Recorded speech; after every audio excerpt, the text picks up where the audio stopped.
ಓಂ ಶ್ರೀ ಗುರು ಬಸವಲಿಂಗಾಯ ನಮಃ. ಸರ್ವರಿಗೂ ಭಕ್ತಿಯ ಶರಣು ಶರಣಾರ್ಥಿಗಳು. ತರಂಗಿಣಿ ವೀರವಿರಾಗಿಣಿ ಅಕ್ಕ ಮಹಾದೇವಿ ತಾಯಿಯವರ ಜೀವನ ಚರಿತ್ರೆಯನ್ನು ಆಧರಿಸಿದ ಕಾದಂಬರಿ. ಈ ಕಾದಂಬರಿಯ ರಚನಾಕಾರರು ಜಗದ್ಗುರು ಮಾತೆ ಮಹಾದೇವಿ ತಾಯಿಯವರು. ಭಾಗ 3 ಗಮನ. ಇದರಲ್ಲಿ ಅಧ್ಯಾಯ 29 ಕರ್ತವ್ಯದ ಪಾಠ. ಈ ಅಧ್ಯಾಯದ ಮುಂದುವರಿದ ಭಾಗ. ದುಡಿಯದೆ ತಿನ್ನುವುದಕ್ಕಿಂತ ಮಹಾಪಾಪ ಮತ್ತಾವುದೂ ಇಲ್ಲ. ಪ್ರತಿನಿತ್ಯವೂ ತಪ್ಪದೆ ಸೂರ್ಯನು ಬೆಳಗುವನು, ಗಾಳಿ ಬೀಸುವುದು, ನೀರು ಹರಿಯುವುದು, ಹೂವು ಅರಳುವುದು, ಮಾವು ಚಿಗುರುವುದು. ಜಡ ಸೃಷ್ಟಿಯೇ ಹೀಗೆ. ಕಾರ್ಯೋನ್ಮುಖವಾದಾಗ ವಿವೇಕವುಳ್ಳ ಮನುಷ್ಯ ಆಲಸಿಯಾದರೆಂತು? ಕೈಗೊಬ್ಬ ದಾಸಿ, ಕಾಲಿಗೊಬ್ಬ ದಾಸಿ. ಎಷ್ಟೋ ದುಡಿಯದೆ ಸುಖದ ಗೊಂಬೆಗಳಾಗಿ ಸುಪ್ಪತ್ತಿಗೆಯಲ್ಲಿ ಹೊರಳಾಡುವುದು ಇದೆಂತಹ ಹೊರೆಯಾದ ಪಾಪದ ಬದುಕು? ಅರಮನೆಯ ನೇಮವೇ ಇದು ಒಡತಿ. ಹೌದಮ್ಮ, ಬಡವರ ದುಡಿಯುವವರ ಬೆವರು ಕಣ್ಣೀರುಗಳ ಸರಸಿಯಲ್ಲಿ ರಾಜರ ಸಿರಿವಂತರ ದೋಣಿ ವಿಹಾರ, ದಂಡದ ಬಲದಿಂದ ರಕ್ತವನ್ನು ಹಿಂಡುವ ಕ್ರೌರ್ಯ. ಅದಕ್ಕೆಂದೇ ಭೋಗಜೀವಿಗಳು ಅನ್ಯಾವಲಂಬಿಗಳು ಆದ ನಿಮ್ಮಿಂದ ನಾನು ಸೇವೆ ಸ್ವೀಕರಿಸುತ್ತಿಲ್ಲ ಒಡತಿ, ಶಿವಕಾಮಿನಿ ಉದ್ಗರಿಸಿದಳು. ನಿಜ ಸೋದರಿಯರೇ, ನಾನೀ ಅರಮನೆಯಲ್ಲಿ ಉಣ್ಣುವಷ್ಟಕ್ಕೆ ಸಮನಾಗಿ ದುಡಿಯದೇ ಇರೆನು, ಯಾರಿಗೂ ಹೊರೆಯಾಗ ಬಯಸುವುದಿಲ್ಲ. ನೀವೆಂತಹ ಹೊರೆ ತಾಯಿ? ನಿಮ್ಮ ಪಾದ ಸೇವೆಯೇ ಉಳಿಗಕ್ಕೆಂದೇ ತಾನೇ ನಮ್ಮನ್ನು ಇಲ್ಲಿ ಇರಿಸಿಕೊಂಡಿರುವುದು, ಮದನರತಿ ಖಿನ್ನಳಾಗಿ ಹೇಳಿದಳು. ನಿಮ್ಮಂತಹ ಅಲ್ಪಾಕಾಂಕ್ಷಿಗಳ ಕೈಯಿಂದ ಸೇವೆ ಸ್ವೀಕರಿಸುವುದಕ್ಕಿಂತ ಮಹಾಪಾಪ ಯಾವುದೂ ಇಲ್ಲ. ಅಸಂಖ್ಯಾತರು ಹೊರ ಜಗತ್ತಿನಲ್ಲಿ ಸಾಮಾನ್ಯ ಸುಖಗಳಿಂದಲೂ ವಂಚಿತರಾಗಿ ಬಾಳುವಾಗ ಅದರ ಪರಿವೇ ಸಹ ಇಲ್ಲದೆ ವಿಲಾಸದಲ್ಲಿ ಮೈಮರೆತ ನಿಮ್ಮನ್ನು ನೋಡಿ ಬಹುತಾಪ ನನಗಾಗುತ್ತಿದೆ. ಈ ಗಿಡಕ್ಕೆ ನಿಮ್ಮಂತೆ ಪ್ರಜ್ಞೆ ಇಲ್ಲ, ಆದರೂ ಅದು ಹೂ ಕೊಡುವುದು. ಆದರೆ ವಿವೇಕ ಇರುವ ನಿಮಗೆ ಇದನ್ನು ರಕ್ಷಿಸುವಷ್ಟು ಸೌಜನ್ಯವೂ ಇಲ್ಲ. ದುಡಿಮೆಯಲ್ಲಿ ಅಪಾರ ಆನಂದವಿದೆ. ಮಾಡುವ ಮಾಟವನ್ನು ಶೀಲಯುಕ್ತವಾಗಿ ದೈವೀ ಭಾವನೆಯಿಂದ ಮಾಡಿದಾಗ ಅದು ಕಾಯಕ. ಅದರಲ್ಲಿ ದೈವೀಕೂಟದ ಆನಂದವಿದೆ. ನೀವು ಬಳಸುವಷ್ಟಾಕಾದರೂ ದುಡಿತ ಮಾಡಬಾರದೆ ಮದನ? ಮದನರತಿಯ ಮೇಲೆ ಮಹಾದೇವಿಯ ಮಾತುಗಳು ವಿಲಕ್ಷಣ ಪರಿಣಾಮವನ್ನು ಬೀರಿದವು. ತನ್ನ ಸಖಿಯರೊಡನೆ ಸಲಕರಣೆಗಳನ್ನು ತಂದು ಕಾರ್ಯಮಗ್ನರಾದರು. ಕಳೆಯನ್ನು ತೆಗೆದು ಪಾತಿ ಮಾಡಿ ಮಣ್ಣನ್ನು ಬೊಡ್ಡೆಗೆ ಏರಿಸಿ ನೀರೆರೆದು ಮಹಾದೇವಿ ವಾತ್ಸಲ್ಯದಿಂದ ಆ ಗಿಡಗಳನ್ನು ಸವರುತ್ತಾ ಮೈ ಮರೆತು ನಿಲ್ಲುವುದನ್ನು ಕಂಡು ಆಕೆಗೆ ಅಚ್ಚರಿಯಾಗದೇ ಇರಲಿಲ್ಲ. ಗಿಡಗಳ ಮೇಲೆ ಸಹಿತ ಕರುಣೆ ವಾತ್ಸಲ್ಯಗಳ ದೃಷ್ಟಿ ಬೀರುವ ಈ ಒಡತಿ ಅರಸರ ಮೇಲೆ ಏಕೆ ಪ್ರೇಮ ದೃಷ್ಟಿ ಹರಿಸಲಾರರೋ ಎಂದು ಚಕಿತಳಾಗಿ ಮದನರತಿ ನೋಡುತ್ತಿದ್ದಳು. ಮುಕ್ಕಾಲು ಜಾವದವರೆಗೆ ಕಾಯಕ ಮಾಡಿ ಮಹಾದೇವಿ ತನ್ನೊಡನೆ ದುಡಿಯುತ್ತಿದ್ದ ಶೃಂಗಾರಿಕೆಯರಿಗೂ ವಿರಾಮ ತೆಗೆದುಕೊಳ್ಳಲು ಹೇಳಿ ಅರಮನೆಯತ್ತ ಅವರು ನಡೆದಾಗ ಮಾರ್ಮಿಕವಾಗಿ ನುಡಿದಳು. ದುಡಿಮೆಯ ಬೆಲೆಯನ್ನು, ಕಷ್ಟವನ್ನು ಈಗಲಾದರೂ ಅರಿಯಿರಿ. ಒಬ್ಬ ವ್ಯಕ್ತಿ ಸುಖವಾಗಿ ಬದುಕಲು ಒಂದು ಜಾವ ದುಡಿಯಬೇಕಾದರೆ ಸಮಾಜದ ಇನ್ನೊಬ್ಬ ದುಡಿಯದೇ ಕುಳಿತರೆ ಅವನ ಸಲುವಾಗಿ ಇವನು 2 ಜಾವ ದುಡಿಯಬೇಕಾಗುವುದು. ಇಲ್ಲದಿದ್ದರೆ ರಾಷ್ಟ್ರಾದಾಯದ ಸಮತೋಲನ ತಪ್ಪುವುದು. ಅಥವಾ ದುಡಿಮೆ ಒಂದು ಕಡೆ ಹೊರೆಯಾದರೆ ವಿಲಾಸ ಇನ್ನೊಂದು ಕಡೆ ವರ್ಧಿಸುವುದು.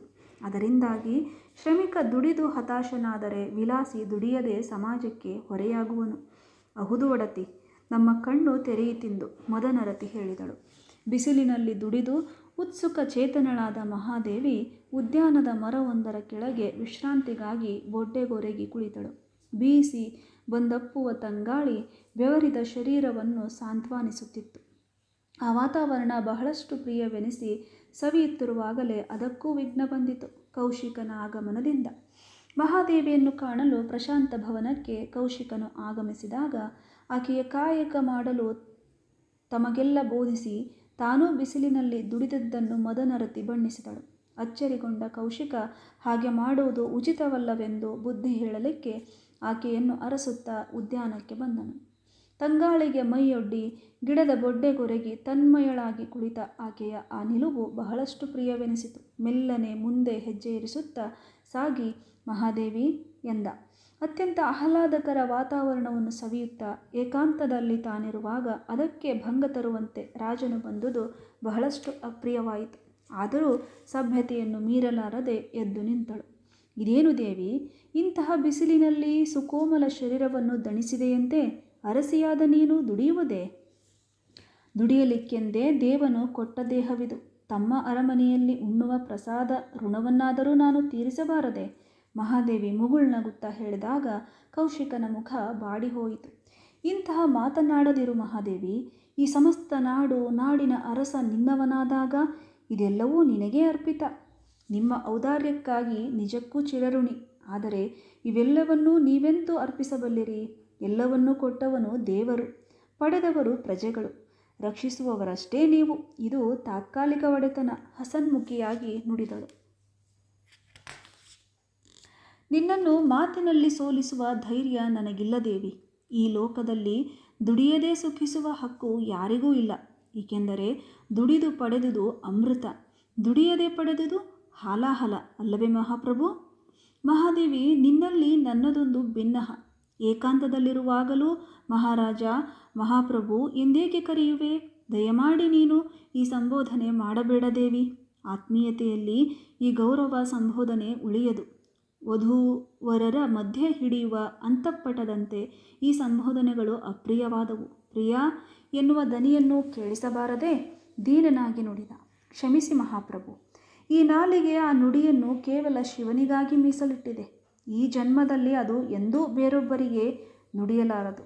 ತಾವು ಆ ಆಸನದ ಮೇಲೆ ಕುಳಿತುಕೊಳ್ಳಿ, ನಾನು ಈ ಕಾರಂಜಿಯ ಕಟ್ಟೆಯ ಮೇಲೆ ಕುಳಿತುಕೊಳ್ಳುವೆನು. ಮಹಾದೇವಿ ಮುಂದೆ ನಡೆದಳು. ಮಹಾದೇವಿ, ಚಕೋರ ಚಂದ್ರಮನ ಬರುವಿಗಾಗಿ ಕಾಯ್ದಂತೆ, ಅಂಬುಜೆ ಭಾನುವಿಗಾಗಿ ಕಾಯ್ದಂತೆ, ಪುಷ್ಪದುಂಬಿಯ ಅಪ್ಪುಗೆಗಾಗಿ ಕಾಯ್ದಂತೆ ನಿನಗಾಗಿ ಕಾಯುತ್ತಲಿರುವೆ.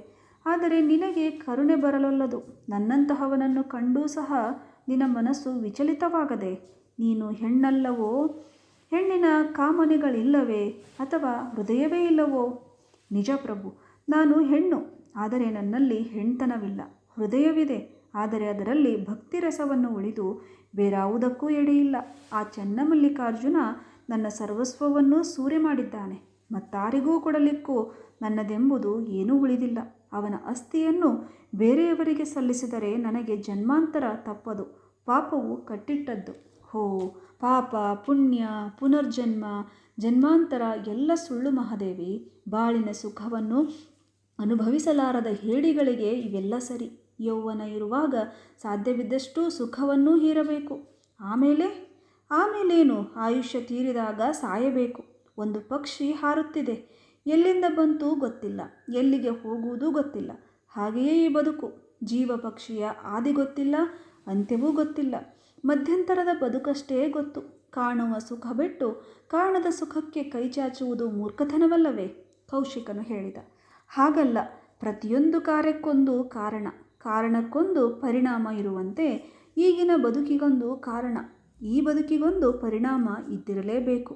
ಮಾನವನು ಬಿತ್ತಿದ ಬೆಳೆಯನ್ನು ಉಣ್ಣುವಂತೆ ತನ್ನ ಕರ್ಮಫಲವನ್ನು ಉಣ್ಣುವನು. ಮಂಜುಗಡ್ಡೆ, ನೀರು, ನೀರಿನ ಆವಿ ಒಂದೇ ವಸ್ತುವಿನ ತೋರಿಕೆಯ ರೂಪಗಳಾದರೂ ಮೂಲಧಾತು ಹೊಂದಿರುವುದು. ಅದೇ ರೀತಿ ಮಾನವನ ಮೂಲಧಾತು ಆತ್ಮ. ಸಮುದ್ರದ ತೆರೆಗಳಂತೆ ಈ ಜನ್ಮಾಂತರಗಳಾದರೆ ಮೂಲ ಸಮುದ್ರದಂತೆ ಪ್ರತ್ಯಗಾತ್ಮ. ಕೇಡನ್ನು ಮಾಡಿ ಪಾಪವನ್ನು, ಒಳಿತನ್ನು ಮಾಡಿ ಪುಣ್ಯವನ್ನು ಪಡೆಯುತ್ತೇವೆ. ಇದರಲ್ಲಿ ಯಾವ ಸಂಶಯವಿಲ್ಲ. ಮಹಾರಾಜ, ಪರಮಾತ್ಮನು ಶರೀರವೆಂಬ ಸಾಧನವೊಂದನ್ನು ದಯಪಾಲಿಸಿರುವನು. ಇದನ್ನು ವರವನ್ನಾಗಿ ಅಥವಾ ಶಾಪವನ್ನಾಗಿ ಮಾಡಿಕೊಳ್ಳುವ ಸಾಮರ್ಥ್ಯ ನಮ್ಮ ಕೈಲಿದೆ. ಆದ್ದರಿಂದ ಈ ಬದುಕನ್ನು ಜಗದ ಲೇಸಿಗಾಗಿ ಮೀಸಲಾಗಿಸಿ ಸಂಸ್ಕಾರಗಳನ್ನು ಶುದ್ಧೀಕರಿಸಿಕೊಳ್ಳಬೇಕು. ಸ್ಥೂಲ, ಸೂಕ್ಷ್ಮ, ಕಾರಣ ಮೂರೂ ಶರೀರಗಳ ಶುದ್ಧಿ ಬಹುಮುಖ್ಯ. ಕರಿಕೆಯನ್ನು ನೋಡಿರಿ, ಅದಕ್ಕೆ 3 ಭಾಗಗಳುಂಟು. 1 ಸ್ಪಷ್ಟವಾಗಿ ಕಾಣುವ ಹಸಿರು ಹುಲ್ಲು, 2 ಹುಲ್ಲಿನ ಕಡ್ಡಿ, 3 ಭೂಮಿಯ ಆಳದಲ್ಲಿರುವ ಬೇರು. ಒಕ್ಕಲಿಗರು ಹೊಲವನ್ನು ಉಳುವಾಗ ಕೇವಲ ನೇಗಿಲು ಹೊಡೆದರೆ ಪೂರ್ಣವಾಗಿ ಹೊಲ ಸ್ವಚ್ಛವಾಗದು. ಬೇಸಿಗೆಯ ಬಿಸಿಲಿಗೆ ಹುಲ್ಲು ಒಣಗುವುದು, ನೇಗಿಲಿಗೆ ಹುಲ್ಲಿನ ಕಡ್ಡಿ ಕಿತ್ತು ಹೋಗುವುದು, ಆದರೆ ಬೇರು ಮಾತ್ರ ಭೂಮಿಯಲ್ಲಿ ಉಳಿಯುವುದು. ಮುಂದೆ ಮಳೆಯಾದಾಗ ಕರಿಕೆಯ ಹಸಿರೊಡೆದು ಹೊಲದ ಬೆಳೆಯನ್ನು ನಾಶಪಡಿಸುವುದು. ಇದೇ ರೀತಿ ಸ್ಥೂಲ ಶರೀರದಲ್ಲಿ ವೃತ್ತಿಗಳು, ಸೂಕ್ಷ್ಮ ಶರೀರದಲ್ಲಿ ಸಂಸ್ಕಾರಗಳು, ಕಾರಣ ಶರೀರದಲ್ಲಿ ವಾಸನೆಗಳು ಇರುವವು. ಈ 3ನ್ನು ನಾಶಪಡಿಸಿದಲ್ಲದೆ ಭವಾಂತರಗಳ ಕೋಟಲೆ ತಪ್ಪದು. ಆದ್ದರಿಂದ ಈ ಬದುಕಿನ ಬುನಾದಿಯ ಮೇಲೆ ಮುಂದಿನ ಜನ್ಮದ ಭವನ ನಿರ್ಮಾಣವಾಗುವುದು ಎಂಬುದನ್ನು ಮನಗಾಣಬೇಕು ಮಹಾರಾಜ. ಅದನ್ನು ನಿರ್ಮಾಣ ಮಾಡುವ ಹೊಣೆ ನಮ್ಮದು. ತೆರಣಿಯ ಹುಳುವು ತನ್ನ ಬಾಯಿ ರಸದಿಂದ ನೂಲನ್ನು ನೇಯ್ದು ಅದರೊಳಗೆ ಸಿಕ್ಕಿಬಿದ್ದು ಕೊಲ್ಲಲ್ಪಡುವಂತೆ ಈ ಮಾನವನು ಆಸೆಗಳ ನೂಲನ್ನು ಸುತ್ತುತ್ತಾ ಹೋಗಿ ಹೊರಬರಲಾಗದಷ್ಟು ಗಾಢವಾಗಿ ಬಂಧಿತನಾಗುವನು. ಆಗ ವಿಧಿಯು ಸಾವಿನ ರೂಪದಲ್ಲಿ ಬಿಡಿಸಲೆತ್ನಿಸುವುದು. ಮಹಾರಾಜ, ಇದನ್ನರಿತು ಆದರ್ಶ ಬದುಕನ್ನು ಬದುಕಲೆತ್ನಿಸಬಾರದೆ? ನನ್ನ ಧರ್ಮವೂ ಈ ತತ್ವವನ್ನು ಒಪ್ಪುವುದು ದೇವಿ. ಆದರೆ ನನಗೆ ಅದರಲ್ಲಿ ವಿಶ್ವಾಸವಿಲ್ಲ, ನಿರ್ಲಕ್ಷ್ಯತನದಿಂದ ಕೌಶಿಕ ಹೇಳಿದ. ನನಗೆ ಗೊತ್ತು, ಯಾವ ಧರ್ಮದ ಅನುಸಾರಿಯೇ ಇರಲಿ, ಜಾತಿಯಿಂದ ಮಾತ್ರ ಅನುಸರಿಸದೆ ತತ್ವವನ್ನರಿತು ನಿಜವಾದ ಆಧ್ಯಾತ್ಮಜೀವಿಯಾದರೆ ಅವನ ಬದುಕು ಸದ್ಗುಣದಿಂದ ಶೋಭಿಸುವುದು. ನೀವು ಜೈನರು ಎಂದು ಹೇಳಿಕೊಳ್ಳುವಿರಿ, ನಿಮ್ಮ ತಂದೆಯೂ ಜೈನ ಎಂಬ ಕಾರಣಕ್ಕೆ. ಆದರೆ ಜಿನತ್ವ ಜಾತಿಯಿಂದ ಬರದು, ಗುಣ ಸಾಧನೆಗಳಿಂದ ಬರುವುದು. ಸಂಯಮ, ಮನೋನಿಗ್ರಹ, ನಿರ್ವಿಕಾರತ್ವದ ಸಾಕಾರವಾದವನೇ ಜಿನ ಎಂದು ಹೇಳುವ ಶ್ರೇಷ್ಠ ಧರ್ಮವೆತ್ತ? ವಿಲಾಸ, ದುರ್ಬಲತೆ, ವಿಕಾರಗಳ ತವರಾದ ನೀವೆತ್ತ? ಈ ಆಧ್ಯಾತ್ಮ ಜೀವಿಗಳು ಒಂದು ಬಗೆಯ ನಿರಾಶಾವಾದಿಗಳು, ನಿರ್ವೀರ್ಯರು. ಕಣ್ಣೆದುರಿಗೆ ರಮಣೀಯವಾಗಿರುವ ಸುಖವನ್ನು ತ್ಯಜಿಸಿ ಕಾಣದ ಸುಖಕ್ಕಾಗಿ ಕೈಚಾಚಿ ನಿಲ್ಲುವ ಮೂರ್ಖರು. ಅಪಹಾಸ್ಯದ ಧ್ವನಿಯಲ್ಲಿ ಕೌಶಿಕ ನುಡಿದ. ಮಹಾರಾಜ, ಅವರಷ್ಟು ಸುಖಿಗಳು ನೀವಲ್ಲ. ಎಲ್ಲವನ್ನೂ ತ್ಯಜಿಸಿದರೂ ತಮಗಿಂತಲೂ ಸಿರಿವಂತರು ಯಾರೂ ಇಲ್ಲ. ತ್ಯಾಗವೇ ದೊಡ್ಡ ಶ್ರೀಮಂತಿಕೆ ಎಂದು ತೃಪ್ತಿಯಿಂದಿರುವ ಅವರೆಲ್ಲಿ? ಸ್ತ್ರೀಲೋಲುಪತೆ, ಸುರಾಪಾನದಿಂದ ಉನ್ಮತ್ತರಾಗಿರುವ ನಿಮ್ಮಂತಹವರೆಲ್ಲಿ? ಜಗದಲ್ಲಿ 2 ಬಗೆಯ ಸುಖಗಳುಂಟು. ತುಪ್ಪವನ್ನು ಸವರಿಟ್ಟ ಅಲಗನ್ನು ನೆಕ್ಕುತ್ತಾ ತನ್ನ ರಕ್ತವನ್ನೇ ತಾನು ಕುಡಿಯುತ್ತಾ ಬೇರೆಲ್ಲಿಂದಲೋ ಸುಖ ಬಂದಿದೆ ಎಂದು ಭ್ರಮಿಸುವ ನಾಯಿಯ ಸುಖ. ತನ್ನ ನಾಲಿಗೆಯನ್ನು, ಶರೀರವನ್ನು ಕೆಡಿಸಿಕೊಳ್ಳದೆ ಭಕ್ಷ್ಯ ಭೋಜ್ಯವನ್ನುಣ್ಣುವ ಸುಖ. ಹಾಗೆಯೇ ವಿಲಾಸಿ ತನ್ನ ಶಕ್ತಿಯನ್ನು ಹಾಳು ಮಾಡಿಕೊಂಡು ಸುಖಿಸಿದರೆ, ವಿರಕ್ತ ತನ್ನ ಶಕ್ತಿಯನ್ನು ಉದಾತ್ತೀಕರಿಸಿ ಆತ್ಮಶಕ್ತಿಯನ್ನಾಗಿಸಿಕೊಂಡು ಆನಂದಿಸುವನು. ಅದಕ್ಕೂ ಇದಕ್ಕೂ ಎತ್ತಣ ಸಂಬಂಧ? ಒಣಕಲು ಕಜ್ಜಾಯವನ್ನು ಕಡಿಯುತ್ತಾ ಬಡತನದಲ್ಲಿ ಬದುಕಿ ನೆಲದ ಮೇಲೆ ಮಲಗಿ ರೂಢಿಯಾದವನಿಗೆ ಹೋಳಿಗೆಯೂಟ, ಸುಪ್ಪತ್ತಿಗೆಯ ಸ್ಪರ್ಶ ಸವಿಯಾಗದಂತೆ ನೀರಸವಾದ ನಿಷ್ಪ್ರಯೋಜಕ ಅಧ್ಯಾತ್ಮ ಬೋಧೆ ಕೇಳಿ ಕೇಳಿ ರಮಣೀಯವಾದ ನಿಜ ಸುಖವೇ ನಿನಗೆ ಸಹ್ಯವಾಗದಷ್ಟು ಒಣ ಆದರ್ಶಗಳು ತಲೆಯಲ್ಲಿ ತಳವೂರಿದೆ. ಇದನ್ನು ಕಂಡು ನನಗೆ ಬಹಳ ಮರುಕವೆನಿಸುತ್ತದೆ ಮಹಾದೇವಿ, ಕೌಶಿಕನು ಹೇಳಿದ. ನಿಮ್ಮನ್ನು ಕಂಡು ನನಗೂ ಹಾಗೆ ಅನಿಸುತ್ತೆ ಮಹಾರಾಜ. ಬಹಳಷ್ಟು ಕಾಲ ಶಿವದಾನವನ್ನು ಇರಿಸಿದ್ದ ಮಡಿಕೆಯಲ್ಲಿ ಹಾಲನ್ನು ಹಾಕಿದರೆ ಅದು ಒಡೆಯುವಂತೆ ಕೇವಲ ಭೋಗ ಪ್ರಪಂಚದ ಕೂಸುಗಳಾಗಿ ಬೆಳೆದವರ ಹೃದಯದಲ್ಲಿ ಅಧ್ಯಾತ್ಮ ಬೋಧೆಯ ಕ್ಷೀರವು ಪವಿತ್ರವಾಗಿ ಉಳಿಯದ ಕಾರಣ ತಮಗೆ ಬೋಧೆ ಮಾಡುವುದು ನನ್ನದೇ ತಪ್ಪೇನೋ ಅನಿಸುತ್ತದೆ.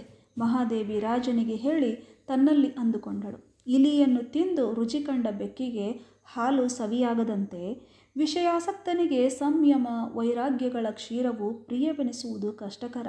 ಮಹಾಪ್ರಭು, ಅರ್ಚನೆಯ ಕಾಲ ಸನಿಹಕ್ಕೆ ಸಾರಿದೆ. ನಾನಿನ್ನು ನಿರ್ಗಮಿಸುವೆ, ಅಪ್ಪಣೆ ನೀಡಿರಿ ಎಂದು ಮಹಾದೇವಿ ಉತ್ತರಕ್ಕೂ ಕಾಯದೆ ಅರಮನೆಯತ್ತ ನಡೆದಾಗ ಕೌಶಿಕ ತನ್ನ ನಿರಂತರ ಅಪಜಯಕ್ಕಾಗಿ ಹತಚೇತನವಾಗುತ್ತಾ ಭಾರವಾದ ಕಾಲುಗಳನ್ನೆಳೆದುಕೊಂಡು ಏಕಾಂತ ಭವನಕ್ಕೆ ನಡೆದನು.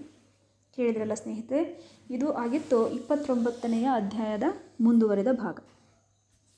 ಯಾರೂ ಇಲ್ಲಿವರೆಗೂ ನನ್ನ ಚಾನಲ್ಗೆ ಸಬ್ಸ್ಕ್ರೈಬ್ ಮಾಡ್ಕೊಂಡಿಲ್ಲ, ಎಲ್ಲರೂ ಸಬ್ಸ್ಕ್ರೈಬ್ ಮಾಡ್ಕೊಳ್ಳಿ. ನಿಮ್ಮ ಸ್ನೇಹಿತರಿಗೂ ಅದನ್ನು ಶೇರ್ ಮಾಡಿ, ಅವರು ಕೂಡ ಕೇಳಿ ಆನಂದ ಪಡಲಿ. ಎಲ್ಲರಿಗೂ ಶರಣು ಶರಣಾರ್ಥಿ.